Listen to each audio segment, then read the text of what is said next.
Hello everybody, welcome to the channel. In today's video, we're going to be talking about Wuthering Heights, the brand new historic romantic drama from none other than Emerald Fennell. Quite honestly, I have a lot of thoughts on this movie, so I'm very excited to talk about it. But was it good or did it utterly disappoint? Let's just get right into it. But before we do, I just want to say, please be sure to drop a like if you guys like these types of videos and you want to talk about movie shows and everything in between, and subscribe. It would mean the world to me, especially because we're on the road to 1,000 subscribers. And thank you guys so much for 500. It means the absolute world to me. But let's talk about Wuthering Heights, because I just want to start off by saying this. First of all, I have not read the book. Obviously, this is adapted from the classic piece of literature, Wuthering Heights. There's also another movie adaptation I've never seen. I literally know nothing about Wuthering Heights outside of what I've seen from the trailers, so I just get the sense that it's like a romance. That's about it. But what did I think about this movie? Let me just start off by saying this. I almost want to just give a round of applause for Emerald Fennell, because I'm not really the biggest fan of her. Granted, I've only seen one movie from her, Saltburn, and I did not like that movie whatsoever, but it's still very clear that she's a very ambitious director, and she still is very electric in the sense that I would always want to see what she's going to be doing next. I've heard that her first film, Promising Young Woman, is very good, but I have not gotten around to seeing that, so I was still pretty excited to see this, especially because the trailers kind of sold me. It was very clear that, excuse me for being cringe, but this was trying to go for a bit more of like a girly pop, Charlie XCX, TikTok, Twitter, whatever you want to say, type of 2020s vibe, if you will. I know that sounds cringe, but there's really no other way to describe it, where, again, it's trying to adapt this piece of literature, but also being a bit satirical, if you will, or maybe a bit meta, and kind of adapting things for the 2020s. That interested me. I like Charlie XCX's music, even though her music isn't really that much in this movie that much. So what did I think about this movie? Because I've kind of been beating around the bush. I genuinely do not know if I liked or disliked this movie. Like, truly in my heart, I am going to need a week to actually decide what I even think of this film, because I'm very conflicted. Part of me hated it, part of me loved it, part of me liked it, part of me just slightly disliked it. There's so many different things going on here, and I really need to talk about them. So just to give you guys a bit of a rundown, basically, you have Margot Robbie and Jacob Elordi. They're essentially the only two actors in this film. There's a couple of other side characters that have like minor roles, but they're really not important in the sense of this review. And that could be seen as a negative, because I don't really think the side characters are all that great. But Margot Robbie is playing Catherine, and you have Jacob Elordi playing Heathcliff. Margot Robbie, when she's a kid, her family basically fosters this child who has like maybe a broken family. He has like no family, and it ends up being Heathcliff. They grow up together. They kind of have like romantic tension. Then once they're older, Margot Robbie's character decides, hey, I need to go marry a prince because, he can kind of provide for me. But Heathcliff, Jacob Elordi still kind of loves her. She still kind of loves him. But it's a matter of what will set her up for her future, because he's kind of like poor. They're all poor. So this will set her up financially, and, it's what she should do, or whatever you want to say. That's basically the gist of it. It's a lot of yearning. It's a lot of tension, which we'll talk about in a little bit. And there's just a lot going on here. I do want to start off by saying this. They do show you in the beginning when they're kids. You kind of get introduced to them. Then most of the movie is when they're adults. The first 20 minutes of this movie, I really almost borderline hated, because I feel like the dialogue was really rough. There was some really bad exposition. The editing was choppy. I feel like I just wasn't able to catch a vibe, if I'm just being honest, in the first 20 or so minutes. And this is the thing, though, because this is really what confuses me. Even 2/3 of the way into this film, I pretty much was still negative. But in my opinion, it has a very strong third act. And from there, the third act in and of itself continues to evolve, and not just get better, but evolve and get better, to a point where I could almost argue the best scene in the movie is literally the last moments that you watch. And that's what makes this such a conflicting watch, because there's so much that I hated and there's so much that I liked. Let's talk about what I didn't like here. Actually, let's just kind of bounce around. First of all, we got our two actors. Margot Robbie, I think, is pretty much just good from start to end. Start to finish. I don't know who says start to end. I think she's giving a solid performance, nothing extraordinary like her maybe in Wolf of Wall Street. I could even say in Barbie, I thought she was awesome. I think it's just like a solid Margot Robbie role. Love to see her and stuff. Then you've got Jacob Elordi. Now see, before I get into him, I want to just say one thing. The marketing of this movie, how do I say this lightly? How do I say this PG? Was clearly trying to be very sexual, to be completely honest. There's a lot of sexual tension between these two characters, and that's very evident throughout the entire movie. That's what these trailers were literally selling you on, was that this is going to be a steamy Valentine's Day type of film. Obviously, there needs to be a good story, there needs to be good characters, but that's what they were trying to sell you on. It's very clear that Emerald Fennell called Jacob Elordi and was like, hey, Jacob, listen, I need you in my new movie. We worked on Saltburn together. I'm gonna need you to, come in for this one too. You're gonna be playing with Margot Robbie. Oh, love. Okay. What's the role? I don't need you to act. I just need you to be hot. Can you do that for me? Yeah, sure, love. Yeah, sounds good. So they brought in Jacob Elordi. That's my Jacob Elordi impression, by the way, because clearly I don't think I'm as good looking as him, and I don't really know if I could really play the role of Heathcliff. They brought him in, and they just said, Jacob, we just need you to be hot, and we just need you to be tall, and we just need you to work out for a couple months before the movie, because, you're going to be the one kind of tempting Margot Robbie's character. And I think he did a good job at that.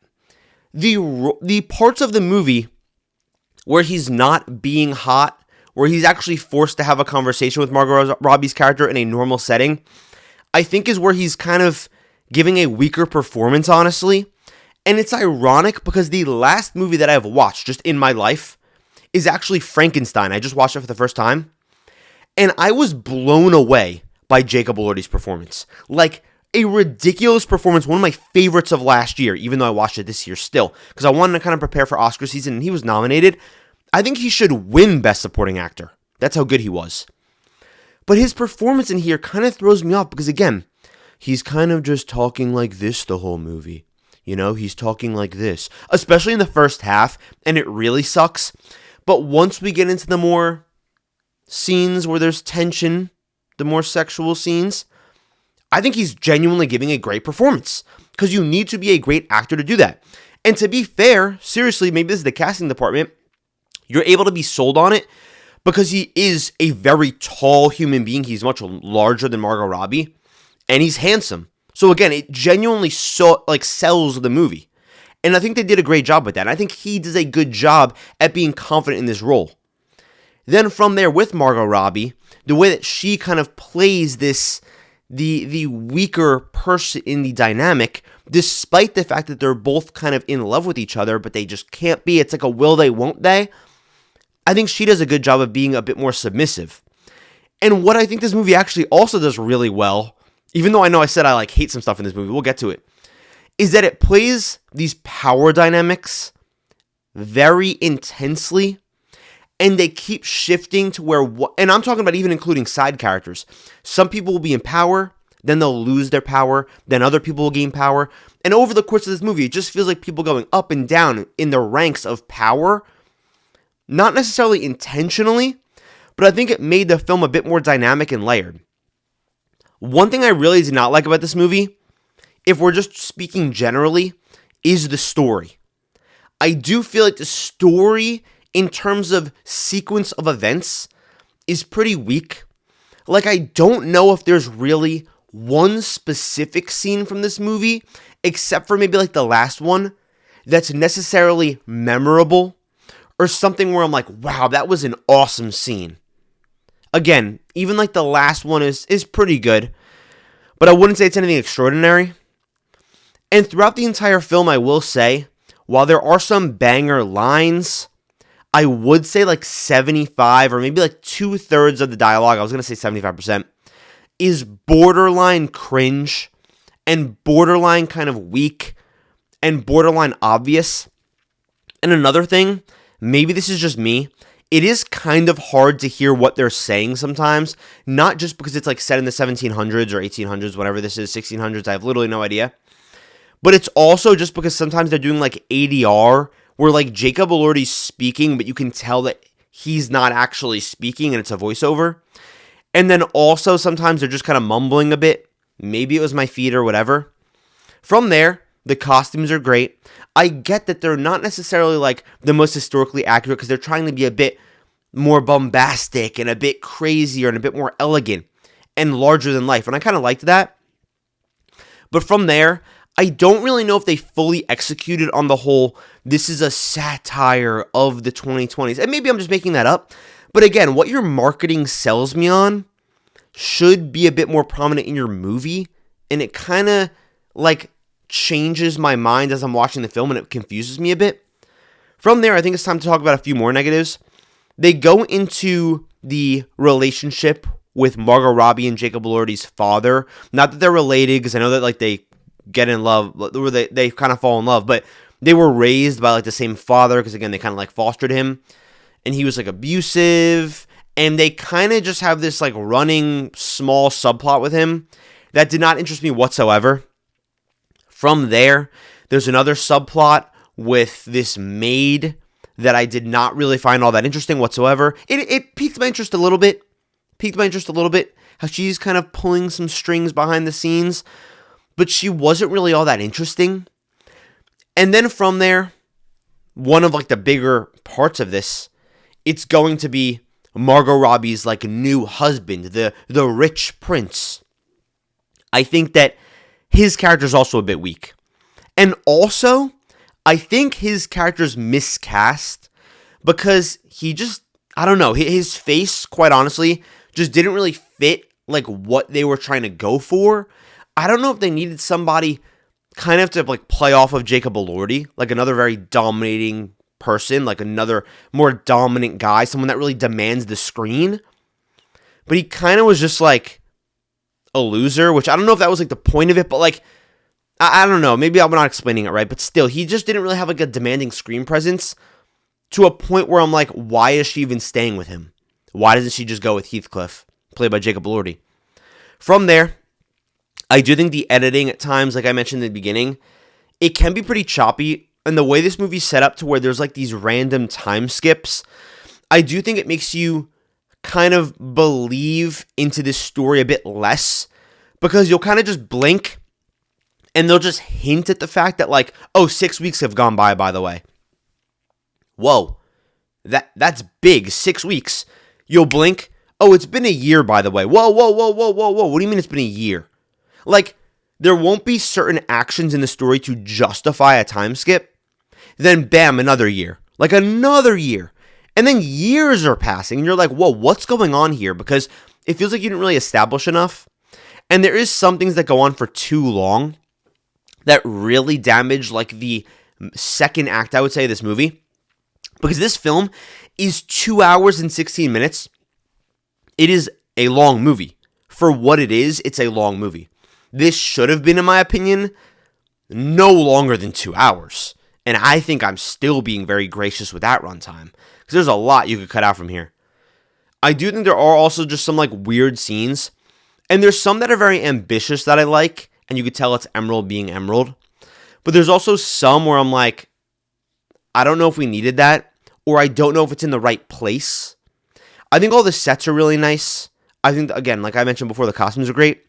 And something that I forgot to mention is the cinematography from Linus Sandgren, who did La La Land, literally my favorite movie of all time. I'm a romance guy through and through, man. I'm a romance guy. I even saw this movie with my girlfriend. She was like pretty mixed on it, kind of like mixed negative. And he cooked. Like, there's a 75% chance, or I would say 75% of this movie is clearly shot by Linus, because there are some beautiful shots.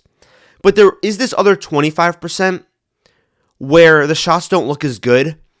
And I'm not just trying to give him grace, but it's almost like you could tell this was Emerald trying to do her own thing. And you could tell it's not the same cinematographer. Like, she kind of took over and was like, hey, I really want this shot. And it doesn't look as good. But still, I kind of liked this movie. Like, I'm almost confused because there wasn't really any parts that were funny. Maybe some parts that were like cringe that you would laugh at. But there also was like some really compelling stuff, especially in the third act, as things kind of get exponentially crazier, but almost in like a good way. And what's funny is, as this movie gets crazier, I feel like it almost demands the audience to get crazier alongside it, which I seriously applaud, because I feel like I almost got like Stockholm Syndrome with this movie. And say what you want, but that's genuinely like impressive to me. And even if I didn't love this movie, I'm still like, wow, you really got the gears turning in my brain. I could see why somebody would give this movie like a 1 out of 10. I'm not even joking. I can also see why somebody would give this movie a 10 out of 10. I'm not even joking. It's clearly a movie that just has this swinging pendulum. But what am I going to ultimately settle on? This movie with a lot of tension. It's pretty crazy, for better or worse. I think that I am going to give this a 2.5 out of 5, which is like a 5 out of 10. See, my average is usually like a 3 out of 5. That's like my perfectly mid-average movie, so I'm going a bit lower. But I will say, I'm genuinely impressed with this movie. I know that I'm not giving it the best grade in the world, like the best rating, but I am impressed, and I would say, like, seriously, go watch this movie. Like, I kind of enjoyed it, but I also kind of didn't. It's a weird watch for me, and I don't know why. I'm, like, very conflicted. But in all seriousness, even though I'm giving it a 2.5 out of 5, I would almost, like, strongly recommend this movie in terms of just going to form your own opinion. Because I think there's some people, again, that are going to hate it, some people that are going to love it, and I'd almost be like dying to hear your thoughts on it down in the comments below. But listen, guys, I know this is like a bit of like a confusing review here, but I genuinely think that it's just a weird movie to review because there's so much good and there's so much bad, but they all kind of blend together, and it's so poetic and beautiful, but also it can get really cringe and awkward, like for the worse in terms of filmmaking. So I don't really know what to say. But 2.5 out of 5 is going to be my final rating. And thank you guys so much for watching this video. I'll see you in the next video.